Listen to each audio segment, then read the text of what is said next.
So today we are going to go on a little adventure talking about repeated roots. You've seen some repeated roots before, but you haven't known what to do with them. So the one you've seen before is x double prime minus 6x prime plus 9x equals 0. If you do your characteristic equation for this, we get r squared minus 6r plus 9 equals 0. That factors to r minus 3 squared equals 0, which you could think about it as, all right, well, that means r is 3. So what do we go from there? Where do we go from there? Well, that means that the solution would be x equals c1 e to the 3t. And here's the problem with this. I've only got one c here. If you look at that, I only got one c. I got c1. And this is a second order equation. So that means I need two c's. Well, it's called a repeated root because it is r equals 3. Well, sorry, I should write this. It's called a repeated root because I could write this as r minus 3 times r minus 3. And then you might say, oh, okay, well, we get r equals 3 as the first root. A root of an equation is what makes it 0. And then the second r is also 3. And you could be like, all right, cool, I can do this. You come up here, like that one's wrong. Nah, it doesn't work, right? So let me try. X equals c1 e to the 3t, first 3, plus c2 e to the 3t again. You may say, all right, sweet. I got c1, I got a c2, second order, both roots. Cool, we're good. Well, there's a problem with this. You may already see it. But say C1 was equal to 5 and C2 was equal to, we'll just stick with 5 and 7. Say C1 was 5 and C2 was 7. Well, couldn't I just say X is, well, they're both e to the 3t's, so 5, 7, what's it, 12 e to the 3t. And notice this is in the form of that thing. There's only one constant, 12, right? So we have a problem. The fundamental problem is that these two can be combined, right? In the sense that I could say x is c1 plus c2 times e to the 3t. And then let's rename this, because what's a constant plus a constant? It's still just a constant. So let's let c3 equal c1 plus c2. And notice I really only have one constant. I've only got one constant integration if I let these two pieces be like this. So we need a solution.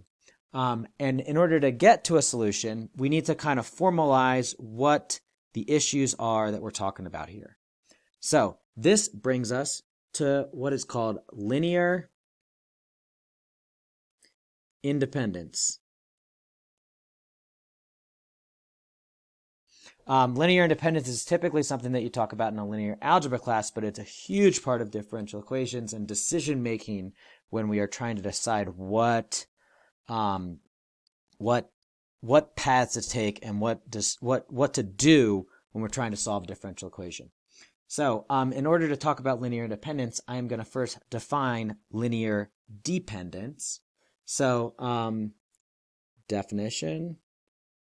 F of x and g of x are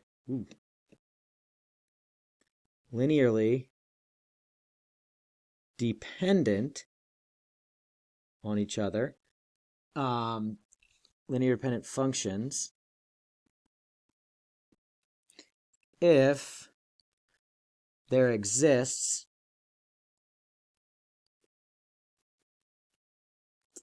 a constant c such that f of x is equal to c times g of x.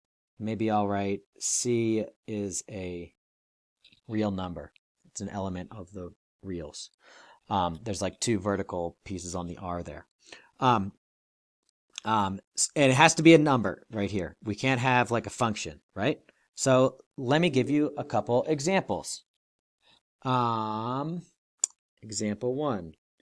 F of x is 3x, and g of x is 21x. Well, what c would I use? Well, if I were to multiply g of x by 1 over 7, I would get f of x. So c equals 1/7. So these guys are linearly dependent on each other. C would be 1/7. Another example. Take f of x equal to sine x and g of x equal to 10 sine x. Clearly, I think you should see, what would I multiply g by to get f? I would multiply by 1/10. So these guys are linearly dependent. Now, there are formal ways to test whether things are linearly independent or linearly dependent. I used what's called a Wronskian. It's taking a determinant of a particular type of matrix. We're not going to get into that here, but there are ways. You don't always have to just look at it. There are other ways to test. But let's talk. So those are linearly dependent. Linearly independent functions are the opposite. So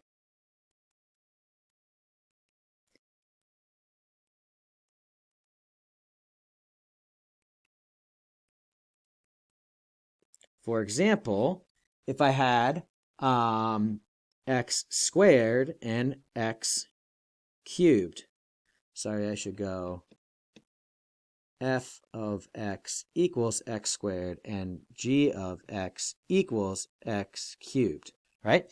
Those are linearly independent functions. Why is that? It's because there does not exist a c such that f of x is g of x. So linearly independent functions are when there does not exist a c such that, wouldn't it be nice if we had a good way to write exist or does not exist and such that? Anyway, such that f of x equals c times g of x. So I think you should see, there's no number that I can multiply x cubed by to get x squared. It's impossible. I would need to multiply it by 1 over x, and that is not a real number, right? It's not I need it's a variable. So, all right. So this brings me to our rule, okay? Rule for DEs. An nth order differential, I'm just going to write DE, differential equation needs to have n linearly independent solutions so that we can have the correct number of C's. And by that I mean n C's, because in nth order, we've talked about this, an nth order differential equation needs to have n C's. What's the consequence of that? Because of all this messing with moving distributive property, whatever up here, right? An nth order differential equation, so that up there, the second order differential equation, that needs to have n linearly independent, so 2 linearly independent solutions, so that we can have the correct number of C's.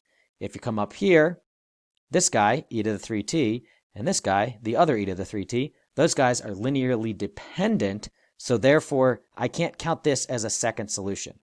So I need to figure out a way to come up with a good way to deal with this issue, and that will come in the next video.